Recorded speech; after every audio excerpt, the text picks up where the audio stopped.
The morning sun streamed through the airport's glass walls as Dr. Maya Wilson rushed toward gate C-23. Her wheeled carry-on clicked rhythmically against the polished floor as she dodged slower travelers. She checked her watch. 20 minutes until boarding closed. Plenty of time. Maya had done this routine countless times before. As one of the top neurosurgeons at Riverside Memorial, her presence was requested at medical conferences across the country. This particular conference in Atlanta featured a panel on innovative surgical techniques, where Maya was scheduled to present her groundbreaking research.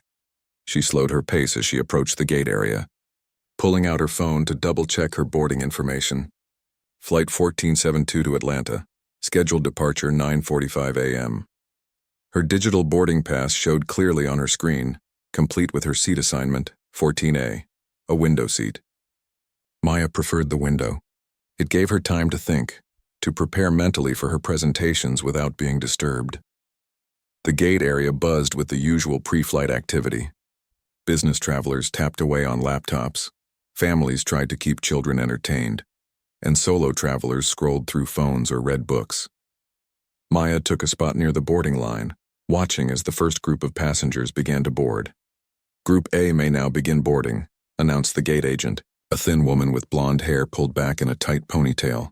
The name tag on her blue uniform read Heather. Maya checked her boarding pass again. Group B, she'd be next.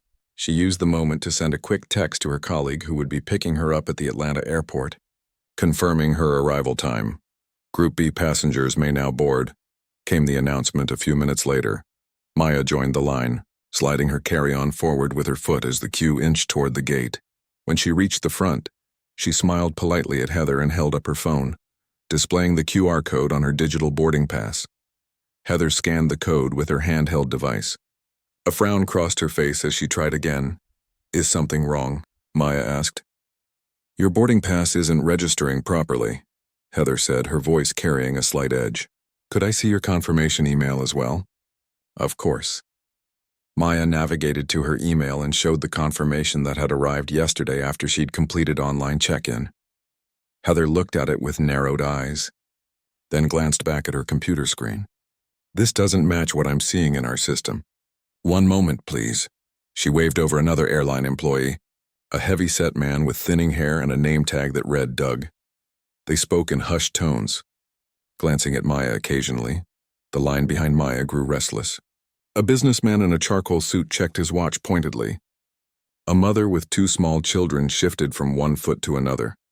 Doug approached, his face a mask of professional neutrality. "Ma'am, could I see your ID, please?" Maya handed over her driver's license, confusion beginning to bubble up. "Is there a problem with my booking?"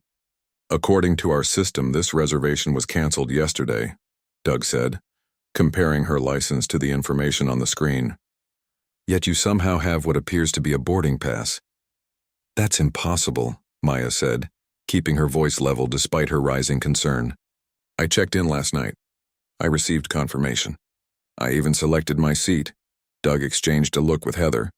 "Ma'am, I need you to step aside so we can continue boarding. My colleague will assist you." Maya felt a flush of heat rise to her face as she moved away from the line. Behind her, she heard Doug call, "Next passenger, please." Heather guided Maya to a small desk off to the side. "I'll need to verify your booking information," she said, her tone suggesting this was a formality, but her expression told a different story. "I don't understand what's happening," Maya said. "I've flown with this airline dozens of times. I have elite status. This reservation was made weeks ago for an important medical conference." Heather's fingers clattered across the keyboard. "I'm not seeing any active reservation under your name, Dr. Wilson, and the boarding pass you're presenting doesn't match any valid format in our system." Maya took a deep breath, fighting the knot forming in her stomach. "Could you please check again? Perhaps there's a technical issue. I received confirmation last night." "Ma'am, our systems are quite reliable," Heather said, her voice dropping slightly. "What I'm concerned about is how you have what appears to be a boarding pass for a reservation that doesn't exist." The implication hung in the air between them. "Are you suggesting I fabricated this?" Maya asked, disbelief coloring her words. Heather didn't answer directly. "I need to call my supervisor." As Heather picked up a phone, Maya looked around the gate area. The boarding process continued smoothly for everyone else. Passengers filed past, some glancing curiously in her direction. She noticed a younger man in a baseball cap watching the interaction with particular interest. A tall woman in the same airline uniform approached, her stride purposeful. The name tag on her blazer read Patricia with supervisor beneath it. "What seems to be the issue here?" Patricia asked, her gaze flicking between Heather and Maya. "This passenger is attempting to board with what appears to be an invalid boarding pass," Heather explained. "There's no active reservation in the system under her name." Patricia turned to Maya. "Ma'am, can you explain how you obtained this boarding pass?" Maya felt her professional calm beginning to slip. "I checked in through your airline's app last night, just as I've done countless times before. I received confirmation. I don't understand why my reservation isn't showing in your system. May I see your phone?" Patricia asked, extending her hand. Maya unlocked her phone and handed it over, watching as Patricia examined the boarding pass and scrolled through her email. "This confirmation email looks unusual," Patricia said after a moment. "The formatting is off." "That's the email your system sent me," Maya insisted. "I didn't alter anything." Patricia's expression hardened slightly. "Dr. Wilson, creating or altering airline documentation is a serious offense. We're required to report such incidents to security." The knot in Maya's stomach tightened. She was being accused of something she hadn't done, and the situation was escalating alarmingly fast. "This is absurd," she said, fighting to keep her voice steady. "I'm a respected physician traveling to present research at a medical conference. Why would I fabricate a boarding pass?" "I can't speak to your motivations," Patricia replied coolly. "But what I can tell you is that this boarding pass doesn't match any valid reservation in our system." Maya noticed more people watching now.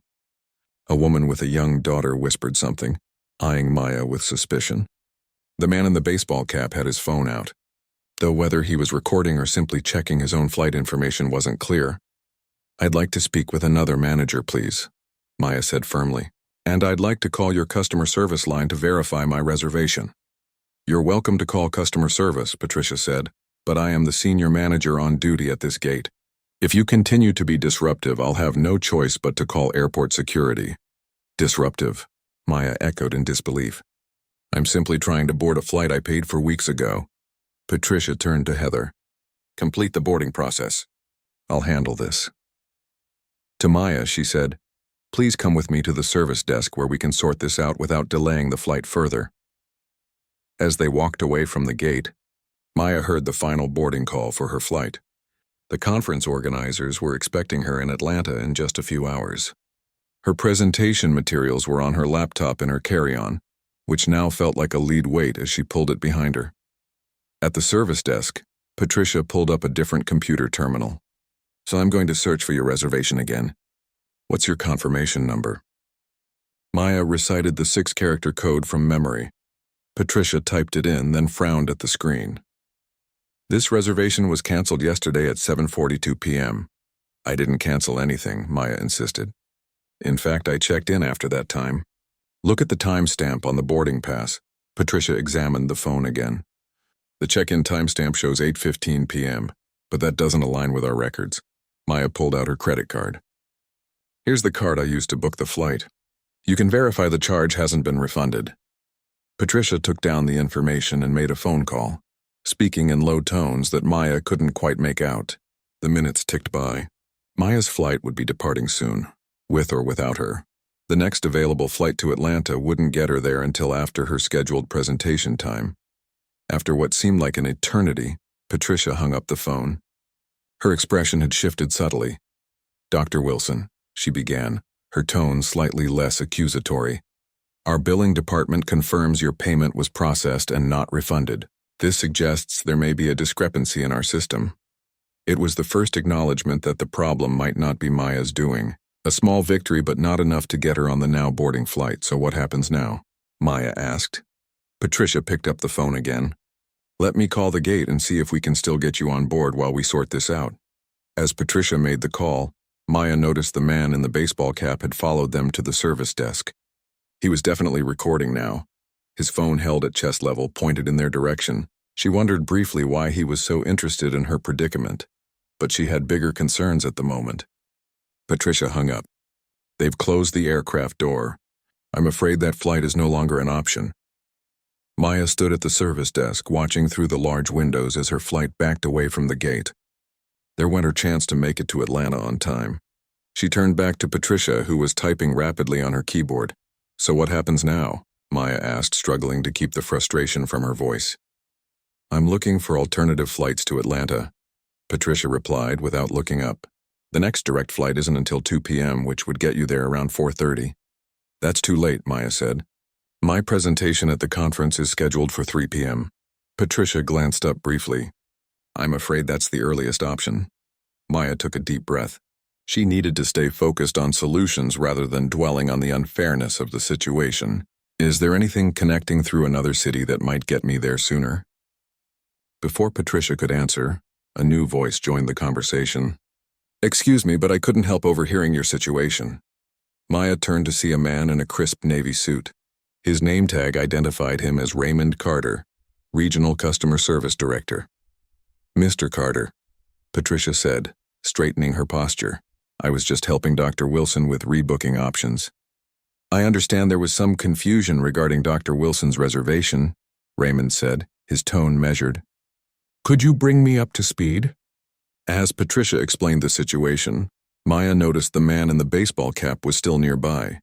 His phone still pointed in their direction. She also noticed a small crowd had gathered, some openly watching the scene unfold. "Sir," Maya addressed Raymond directly after Patricia finished her explanation. "I've been a loyal customer of this airline for years. I'm a frequent flyer with elite status. I checked in last night and received confirmation. Now I've missed my flight because your system somehow canceled my reservation without my knowledge, and your staff accused me of fabricating documents." Raymond's expression remained neutral. "I understand your frustration, Dr. Wilson. Let me see what I can do to resolve this situation." He moved behind the counter and began typing on the computer. After a few moments, his brow furrowed. "This is unusual," he said. "According to our records, your reservation was indeed canceled yesterday evening. But the cancellation wasn't initiated by you. It appears to have been an automated system action." "What does that mean?" Maya asked. "Sometimes our system flags reservations for verification, especially if there's been unusual activity on an account," Raymond explained. "But the system should have sent you a notification if that happened." Maya pulled out her phone again. "I received no such notification. The only email I got was my check-in confirmation." Raymond nodded slowly. "And yet you were able to check in after the cancellation occurred. That shouldn't be possible." "So your system made a mistake," Maya said, feeling a small surge of vindication. "It appears so," Raymond admitted. "But that still doesn't explain how you were able to generate a boarding pass for a canceled reservation." Maya felt her frustration rising again. "Are we back to accusing me of fabricating documents?" "Because I didn't," a new voice entered the conversation. "She's telling the truth." Maya turned to see the man in the baseball cap approaching. He lowered his phone and showed them the screen. "I'm Tyler Wong, tech reporter for Digital Frontier magazine. I've been documenting a series of similar incidents with airline booking systems." He swiped through several images on his phone. "There's a glitch in the update that was pushed to the airline's app last week. It's allowing check-ins on some canceled reservations without notifying customers of the cancellation." Raymond looked skeptical. "How would you know about an internal software issue?" Tyler smiled slightly. "Because I specialize in cybersecurity reporting, and 3 different airline employees have confirmed the glitch to me off the record. Your IT department is aware of it but hasn't deployed a fix yet." Maya looked between Tyler and Raymond. "So I'm not the only one this has happened to." "Far from it," Tyler said. "I've documented 12 similar cases in the past week across 3 major airports. But you're the first person I've seen being accused of deliberately fabricating documents." The implication hung in the air. Maya felt a chill despite the warmth of the terminal. "I never accused Dr. Wilson of anything," Patricia interjected quickly. "I simply pointed out that her boarding pass didn't match our system records." Tyler raised an eyebrow. "I have the entire interaction on video, including the part where you threatened to call security for what you called a serious offense." Raymond's professional demeanor faltered slightly. "Mr. Wong, recording in secure areas of the airport is against policy." "Actually," Tyler countered, TSA guidelines allow recording in public areas of the terminal, as long as it doesn't interfere with screening procedures. This isn't a secure area, and I wasn't interfering with anything. More people had gathered now, watching the exchange with interest. Maya noticed several phones pointed in their direction. This was becoming a scene, and as a private person, she didn't particularly enjoy being at the center of it. "Mr. Carter," she said firmly, "regardless of how this happened, the fact remains that I've missed my flight due to an error in your system, and I need to get to Atlanta as soon as possible for an important medical conference." Raymond nodded, clearly eager to defuse the situation. "Of course, Dr. Wilson, let me see what I can do." He turned to the computer again, typing rapidly. After a moment, he said, "There's a flight to Charlotte leaving in 30 minutes with a connection to Atlanta that would get you there by 2:15. That's the best I can do." "That's cutting it close. But it might work," Maya said. "I'd still have time to get to the conference center and prepare." "I'll book you on those flights immediately," Raymond said. "And of course, we'll upgrade you to first class on both segments as compensation for the inconvenience." "Thank you," Maya said, though she felt the gesture hardly made up for being publicly humiliated and nearly missing her presentation altogether. As Raymond printed her new boarding passes, paper ones this time, Tyler stepped closer to Maya. "Dr. Wilson, I'd like to include your experience in my article about this booking system glitch. Would you be willing to speak with me briefly after you're rebooked?" Maya hesitated. She was a private person who generally avoided publicity, but something about this situation felt wrong on a deeper level, and Tyler's presence suggested she wasn't imagining it. "I have very little time before my new flight," she said. "Just 5 minutes," Tyler promised. "Your perspective as a customer would add valuable context to my reporting." Raymond returned with the boarding passes. "You're all set, Dr. Wilson. Gate B17 for your flight to Charlotte, boarding in 15 minutes. Again, I sincerely apologize for the confusion." Maya accepted the boarding passes. "Thank you. But I have to ask, why was I singled out for such intense scrutiny? If this is a known glitch affecting multiple passengers, why did your staff immediately jump to the conclusion that I was trying to do something wrong?" Raymond's expression tightened. "I assure you, we treat all our passengers with the same level of security verification." "Do you?" Tyler interjected. "Because I've been tracking these incidents for a week, and Dr. Wilson is the only passenger I've seen threatened with security involvement over what is clearly a system error." Patricia, who had remained silent during most of the exchange, suddenly spoke up. "That's not fair. We follow protocol for all passengers." "Then why did 3 white businessmen with the exact same glitched boarding pass issue get rebooked without question at this very airport yesterday?" Tyler asked. "I have that on video too." A uncomfortable silence fell over the group. Maya looked at Patricia, whose face had flushed red, then at Raymond, who was clearly struggling to maintain his professional composure. "I think," Maya said quietly, "we all know what happened here." Raymond cleared his throat. "Dr. Wilson, on behalf of the airline, I extend our deepest apologies. This situation was not handled appropriately, and I assure you it will be addressed internally." "I appreciate that," Maya said, though the words felt hollow. "But right now I need to catch my flight." "Of course," Raymond nodded. "I'll personally escort you to the gate to ensure you have no further issues." As they walked away from the service desk, Tyler fell into step beside them. "Dr. Wilson, about that interview?" Maya glanced at her watch. She had a few minutes to spare. "Very quickly, then." They stepped aside near a row of chairs. Raymond hovered awkwardly nearby. "Would you mind giving us a moment?" Maya asked him. "I'll wait by the security checkpoint," Raymond said, clearly reluctant to leave but unwilling to refuse her request. Once he was out of earshot, Tyler lowered his voice. "Dr. Wilson, what happened to you today isn't an isolated incident. I've been tracking a pattern of discriminatory treatment at several major airlines disguised as security protocols. Your experience is particularly valuable because of your professional status and because the technical glitch proves the airline was at fault." Maya felt a weight settle on her shoulders. She had spent her career focusing on her work, on being the best neurosurgeon she could be. She didn't want to become the face of yet another racial discrimination story. And yet the injustice of what had just happened stung deeply. "What exactly would you want from me?" she asked. "Just a statement about your experience today, and permission to include it in my article." "Your name carries weight, Dr. Maya Wilson," chief of neurosurgery at Riverside Memorial.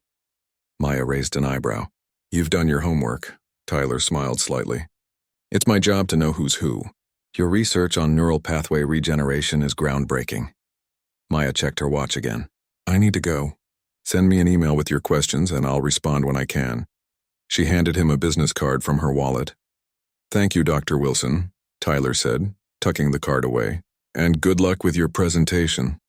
As Maya hurried toward the security checkpoint where Raymond waited, she couldn't help but wonder how many other travelers had faced similar situations without a reporter present to document it. Without the professional credentials to demand better treatment, without the resources to push back against unfair accusations. Maya hurried through the security checkpoint. Grateful that at least this part of her journey went smoothly, Raymond, the airline's regional customer service director, had personally walked her to the front of the line, much to the annoyance of other travelers. She felt uncomfortable with the special treatment, especially since it came only after the threat of negative publicity. Still, she couldn't deny she needed every extra minute to make her connecting flights. As she slipped her shoes back on and collected her belongings, Raymond handed her a business card. Dr. Wilson again. I sincerely apologize for your experience today. Please contact me directly if you encounter any further issues during your journey. Maya took the card, nodding curtly. Thank you. Your flight to Charlotte boards in 12 minutes at gate B17, Raymond added. Is there anything else you need before I leave you? No, Maya said, tucking the card into her wallet. She paused, then added, actually, yes. I'd like your assurance that you'll look into why this happened. Not just the technical glitch, but the way I was treated. Raymond's professional smile faltered slightly. Of course. We take these matters very seriously. Do you? Maya asked, her voice level but firm. Because from where I stand, it seems like your staff made some pretty quick judgments about me. Raymond glanced around, clearly uncomfortable having this conversation in public. Dr. Wilson, I promise you a full investigation will take place. If you'd like to file a formal complaint, what I'd like, Maya interrupted, is for the next person who looks like me not to be treated with automatic suspicion when one of your systems fails. Raymond nodded stiffly. I understand. I'll personally review this incident with our staff. Maya checked her watch. I need to go. She turned away without waiting for his response and began the long walk to gate B17. The terminal was crowded with midday travelers, and she weaved through groups of people, pulling her carry-on behind her. The confrontation at the first gate had left her drained, but she couldn't afford to dwell on it. Her presentation at the conference was too important. As she walked, her phone buzzed with a text from Dr. Irene Chen, her colleague who was already in Atlanta. Just checking in. Did you take off yet? Maya typed a quick reply. Flight issues. Taking connecting flights through Charlotte instead. Should make it just in time for the presentation. Almost immediately, her phone rang. Maya answered as she continued walking. What happened? Irene asked without preamble. Too much to explain now, Maya said. The short version is that their system canceled my reservation without telling me, then gave me a boarding pass anyway. Then their staff accused me of faking it. You're kidding, Irene said. That's ridiculous. Tell me about it. And you'll never believe this. There was actually a reporter there investigating similar incidents. Apparently it's a known glitch in their system. Wait, so this has happened to other people too? Maya lowered her voice as she passed a crowded seating area. Yes, but according to the reporter, I'm the only one who was treated like a criminal over it. There was a moment of silence on the other end. Both women understood the implication. I'm sorry, Maya, Irene said finally. I don't even know what to say. Nothing to say, Maya replied, spotting the sign for her gate up ahead. Look, I've got to go. My flight is boarding soon. I'll see you in Atlanta. I'll have coffee waiting, Irene promised. The strong kind. You sound like you need it. Maya smiled despite herself. You have no idea. See you soon. She ended the call as she approached gate B17. The boarding process was already underway, with first-class passengers lining up at the gate.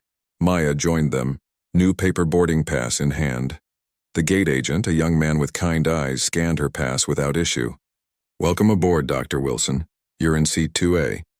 The simple transaction, normal, respectful, without suspicion, shouldn't have felt noteworthy. But after her earlier experience, Maya found herself unexpectedly emotional. She nodded her thanks and made her way down the jetway. Once on the plane, she settled into her first-class seat and stowed her carry-on in the overhead bin. As other passengers boarded, she took out her tablet to review her presentation notes. The medical conference would feature leading neurosurgeons from around the country, and her session on innovative approaches to treating traumatic brain injuries was anticipated to be one of the highlights. Maya had spent months preparing for this presentation. Her research team had made significant breakthroughs in neural pathway regeneration, and this conference was her opportunity to share their findings with the wider medical community. The thought that she might have missed it because of an airline system error and staff biases made her blood boil all over again. She took a deep breath and focused on her notes. Getting worked up now wouldn't help. What mattered was making it to Atlanta in time. A flight attendant approached with a tray. "Would you like a beverage before takeoff, Dr. Wilson?" "Just water, please," Maya replied. As the flight attendant handed her the water, she added in a lower voice, "The captain asked me to personally apologize for your experience earlier today." Word travels fast in airline circles. Maya looked up in surprise. "Thank you." "It shouldn't have happened," the flight attendant said simply before moving on to the next passenger. The plane pushed back from the gate right on schedule. Maya felt a wave of relief as they taxied toward the runway. She might actually make it to the conference on time after all. During the short flight to Charlotte, Maya tried to focus on her presentation, but her mind kept returning to the incident at the first gate.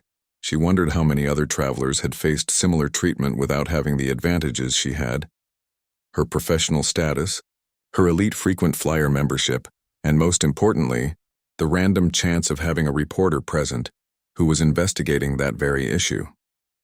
The flight landed in Charlotte 10 minutes ahead of schedule, giving Maya a bit more breathing room for her connection. As she deplaned, she checked the monitors for her next gate. "Dr. Wilson?" She turned to see a young woman in an airline uniform. "Yes? I'm Tanya, your customer service representative. I've been assigned to escort you to your connecting flight to ensure you make it on time." Maya raised an eyebrow. "That's unexpected." Tanya gave a small smile. "We received special instructions from the regional office. Your next flight leaves from Concourse E, which is quite a distance. We have a cart waiting." Maya followed Tanya through the terminal to where an airport cart was indeed waiting. As they zipped through the concourses, passing crowds of walking travelers, Maya felt a mix of emotions. The special treatment was clearly damage control, but she couldn't deny it was helpful. "Your flight to Atlanta is on time," Tanya informed her as they approached gate E14. "You should arrive at 2:15 p.m. as scheduled." "Thank you," Maya said as they pulled up to the gate.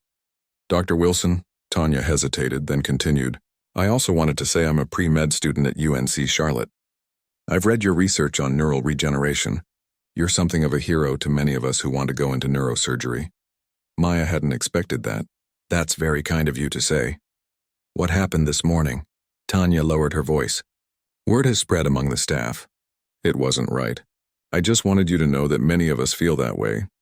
Before Maya could respond, Tanya's radio crackled. She excused herself to answer it, then turned back to Maya. "They're ready to begin boarding. I'll make sure you're in the first group." True to her word, Tanya escorted Maya directly to the gate agent, who processed her boarding pass without issue. Minutes later, Maya was settling into another first-class seat for the short hop to Atlanta.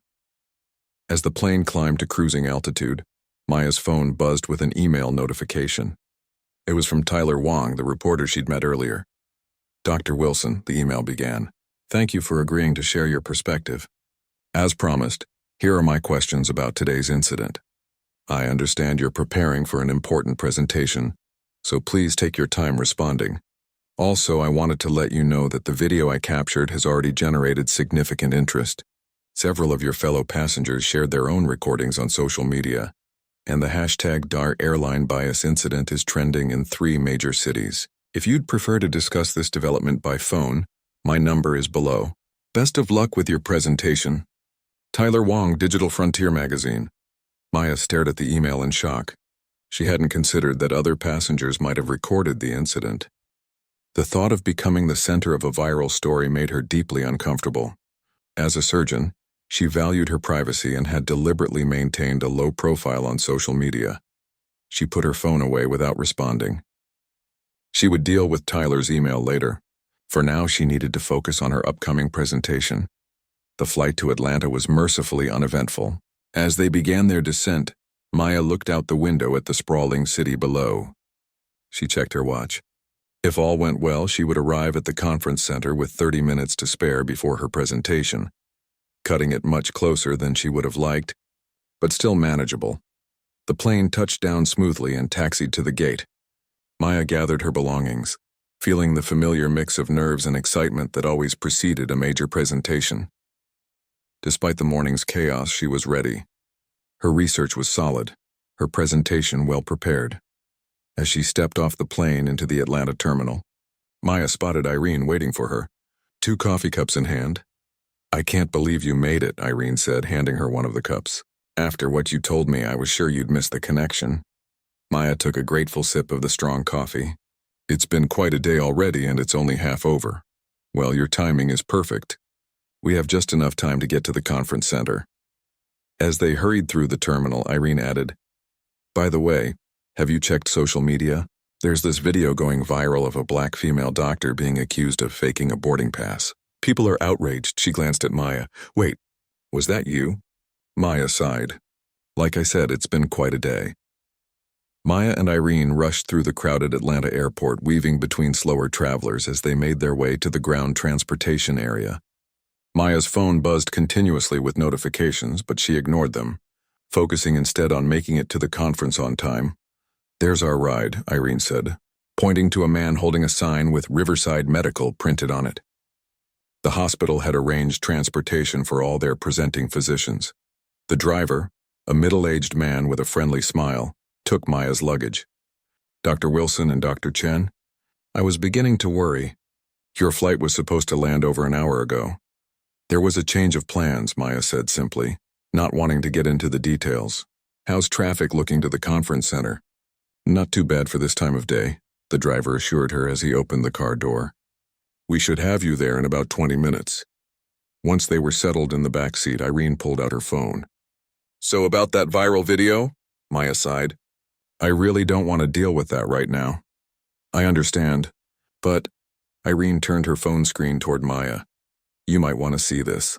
On the screen was a Twitter feed filled with the hashtag #Airline bias incident. The top post featured a clip of Maya standing at the gate desk, clearly frustrated as Patricia and Doug questioned her boarding pass. The caption read, "Watch how this black female doctor is treated when the airline's computer glitch cancels her reservation without notice." Same glitch affected dozens, but guess who gets accused of fraud? The post had over 50,000 retweets already. Maya closed her eyes briefly. "Great. There's more," Irene said, scrolling down. "That reporter you mentioned, Tyler Wong, posted a thread explaining the technical glitch and how it's affected multiple passengers. He specifically points out that you were the only one treated with suspicion." "Wonderful," Maya muttered. "Just what I need right before giving a major presentation. To become the face of yet another racial bias incident." Irene put her phone away. "For what it's worth, people are overwhelmingly supportive. The airline is getting hammered online. That doesn't help me focus on neural pathway regeneration," Maya pointed out. She took a deep breath and pulled out her tablet. "Can we just review the presentation one last time?" Irene nodded, understanding her colleagues' need to compartmentalize.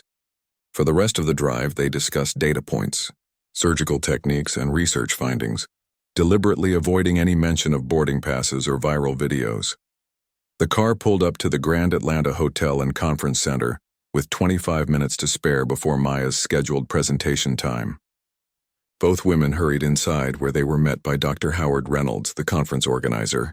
"Maya, there you are," Howard said, relief evident in his voice. "We were getting worried." "Travel complications," Maya said briefly. "But I'm here now." Howard glanced at his watch. "Perfect timing. Your session is in Ballroom C and it's packed. Your research has generated quite a buzz." Maya nodded, trying to focus on the professional opportunity rather than the morning's chaos.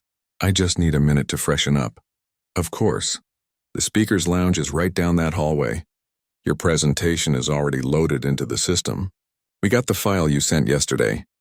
"Thank you, Howard." As Maya turned to head for the lounge, Howard added, "Oh, and Maya, there's been quite a bit of chatter about some incident at the airport this morning. If you need to reschedule your talk..." That won't be necessary, Maya said firmly. I'm ready to present as scheduled. In the privacy of the speaker's lounge, Maya took a moment to collect herself. She splashed water on her face, reapplied her lipstick, and straightened her blazer. The professional routine helped center her, pushing the morning's events to the background. A glance at her phone showed dozens of missed calls and messages, including 3 from the airline's corporate office and several from news outlets. There was even one from her mother, who somehow had already heard about the incident. Maya silenced her phone and slipped it into her bag. All of that would have to wait. Irene appeared in the doorway. 5 minutes until you're on. You ready? Maya nodded, gathering her tablet and notes. As ready as I'll ever be. They walked together to Ballroom C. Through the doors, Maya could see that Howard hadn't been exaggerating. The room was indeed packed. Hundreds of medical professionals filled the seats, with more standing along the back wall. Quite a turnout, Irene remarked. Let's hope they're here for the neural regeneration research and not because they saw a viral video, Maya said dryly. Howard was waiting for them at the side entrance to the stage. Perfect timing. I'm just finishing your introduction. Maya could hear him through the doors. Groundbreaking work in neural pathway regeneration after traumatic injury has opened new possibilities for patients who were previously considered beyond help. Please join me in welcoming Dr. Maya Wilson. Applause filled the room as Maya walked onto the stage. She took her place at the podium, looking out at the sea of faces. For a brief moment, she wondered how many of them had seen the video, how many were judging her based on that rather than her medical expertise. She pushed the thought away and smiled. Thank you, Howard, for that kind introduction. And thank you all for being here today. I'm excited to share with you the results of our team's research into novel approaches for neural regeneration following traumatic brain injury. As she spoke, the familiar rhythm of presenting scientific research took over. The slides advanced, showing brain scans, data tables, and surgical techniques. The audience was engaged, leaning forward in their seats, jotting notes. This was where Maya belonged, in her element, sharing knowledge that could change patients' lives. Halfway through her presentation, Maya noticed a commotion at the back of the room. Several people were looking at their phones, then looking up at her with newfound interest. She forced herself to continue, explaining a particularly complex aspect of their surgical approach. The Q&A session that followed her formal presentation was lively and focused entirely on the medical research, much to Maya's relief. Colleagues asked insightful questions about methodology, potential applications, and long-term outcomes.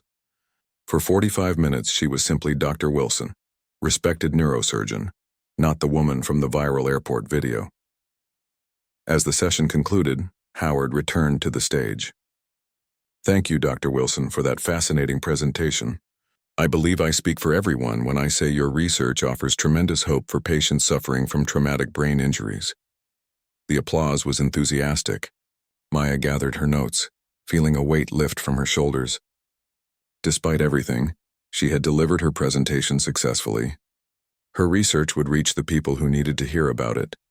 As she left the stage, several colleagues approached, eager to discuss collaboration opportunities or ask follow-up questions.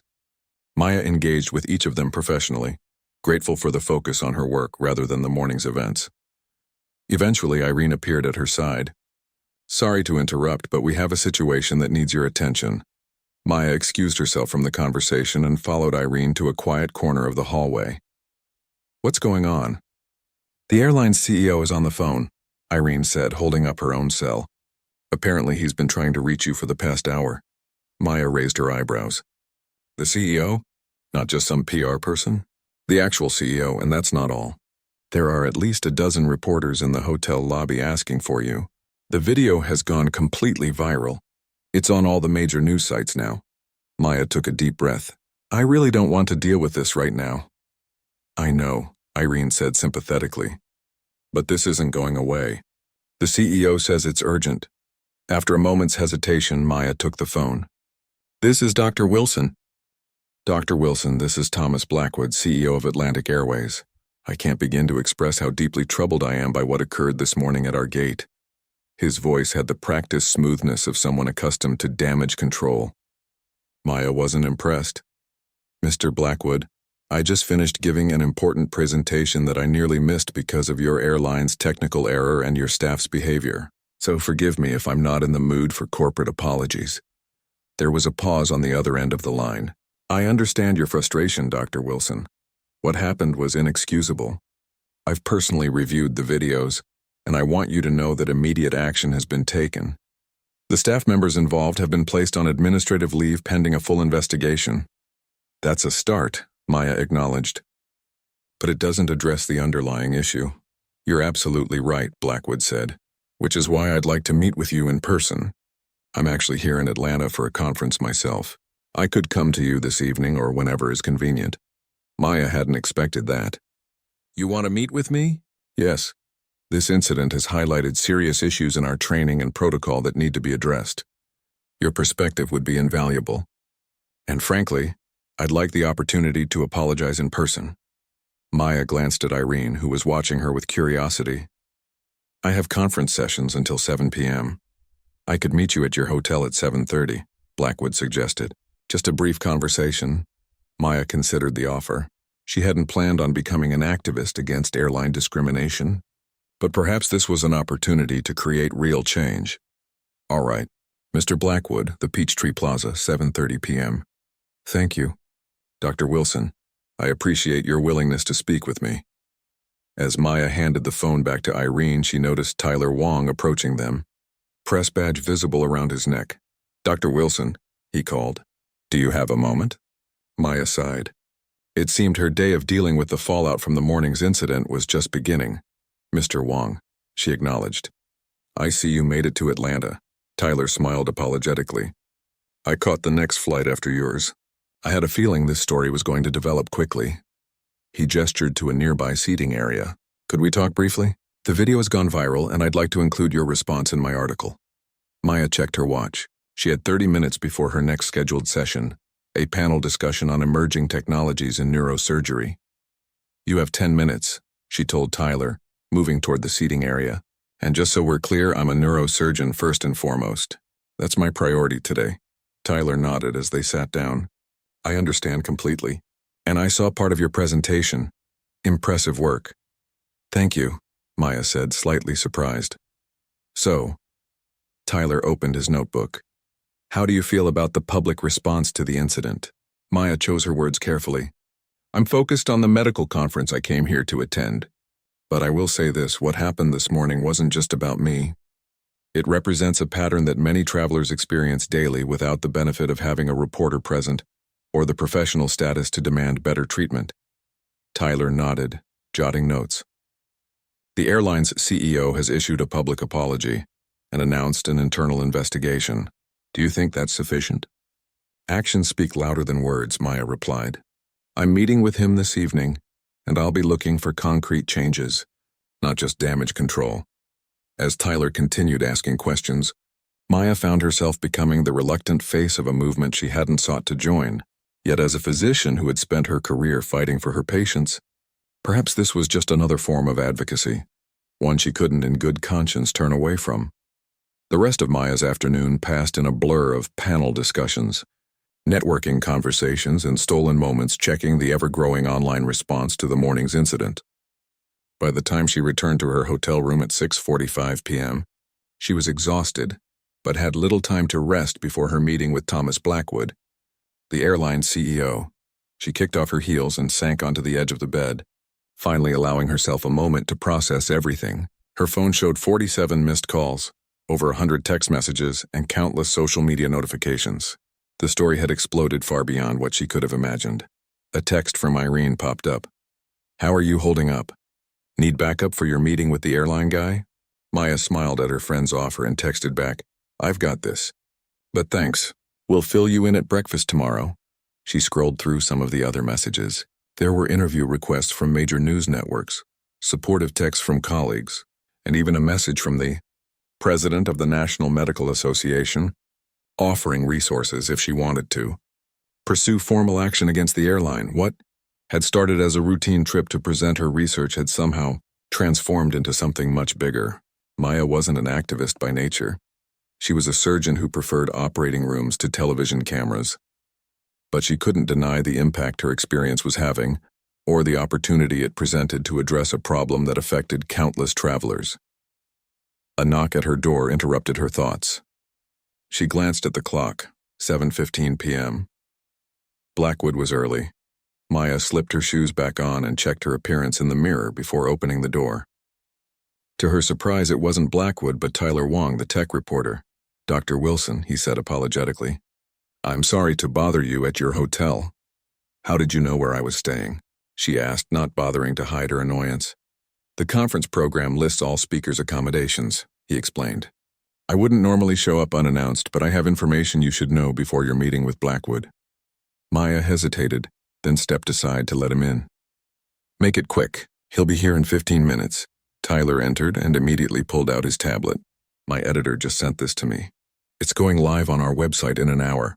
He handed her the tablet. "You should read it first." On the screen was an article titled, "Exclusive. Internal Airline Memo Reveals Pattern of Racial Profiling in Security Protocols." Maya's eyes widened as she skimmed the piece. The article detailed an internal training document from the airline that instructed staff to apply enhanced verification procedures to certain high-risk passenger profiles and profiles that relied heavily on racial and ethnic markers. "Where did you get this?" she asked, looking up from the tablet. "A whistleblower inside the company," Tyler said. "Someone who saw what happened to you and decided enough was enough. The document is authentic. We've verified it with 3 separate sources." Maya handed the tablet back, her mind racing. "And you're showing me this because Blackwood is going to try to frame what happened to you as an isolated incident," Tyler said. "A one-off mistake by a few employees. This proves it wasn't. It was company policy, even if they disguised it with corporate language." Maya nodded slowly. "Thank you for this. It changes how I'll approach the conversation." Tyler headed for the door. "I'll get out of your way before he arrives. But one more thing. If you decide to speak publicly about this, my publication would be honored to tell your story. The full story in your own words." After he left, Maya paced the room, processing this new information. The airline hadn't just made a mistake. They had been following established protocols that fundamentally discriminated against passengers like her. The revelation made her anger fresh again, but it also strengthened her resolve for the upcoming conversation. At precisely 7:30 p.m., another knock came at her door. This time it was indeed Thomas Blackwood, accompanied by a woman who introduced herself as Vanessa Lewis, the airline's chief legal counsel. "Dr. Wilson," Blackwood began, extending his hand. "Thank you for agreeing to meet with us." Maya shook his hand but couldn't help noticing that he'd brought a lawyer despite presenting this as a personal apology meeting. "Please come in." They settled in the small sitting area of her hotel room. Blackwood, a tall man with silver hair and an expensive suit, looked genuinely uncomfortable.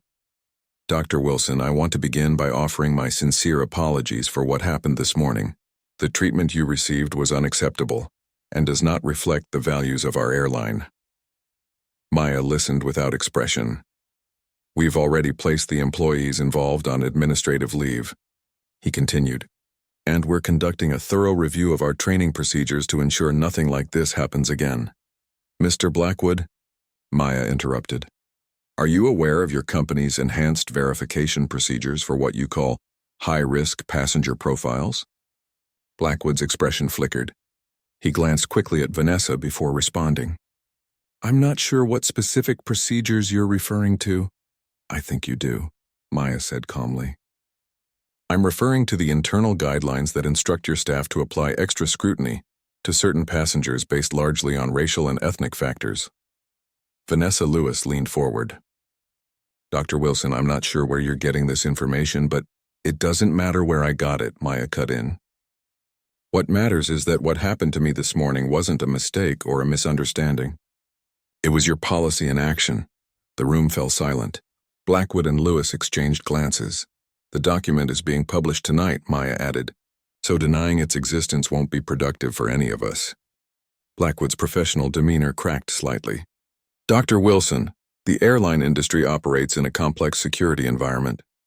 The procedures you're referring to were developed in consultation with—" "I'm going to stop you right there," Maya said firmly. "I didn't agree to this meeting to hear justifications for discrimination. I agreed because I thought you were genuinely interested in addressing the problem. We are, Blackwood insisted. That's why I'm here. Then let's talk about real solutions, Maya said. Not damage control, not PR statements, but actual changes to how your airline treats its passengers. For the next hour, Maya outlined specific concerns and suggested changes. From revising security protocols to implementing bias training, to creating a transparent system for passengers to report incidents. To her surprise, Blackwood took notes and asked thoughtful questions. Even Vanessa contributed constructive ideas about accountability measures. What you're suggesting would require significant changes to our operations, Blackwood said finally. Yes, Maya agreed. That's the point. Blackwood closed his notebook. I can't promise to implement everything we've discussed tonight, but I can promise that this conversation is just the beginning. Would you be willing to consult with our diversity and inclusion team as we develop new protocols?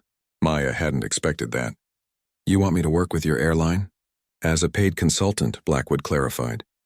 Your perspective as both a victim of our flawed system and as someone with clear ideas for improvement would be invaluable.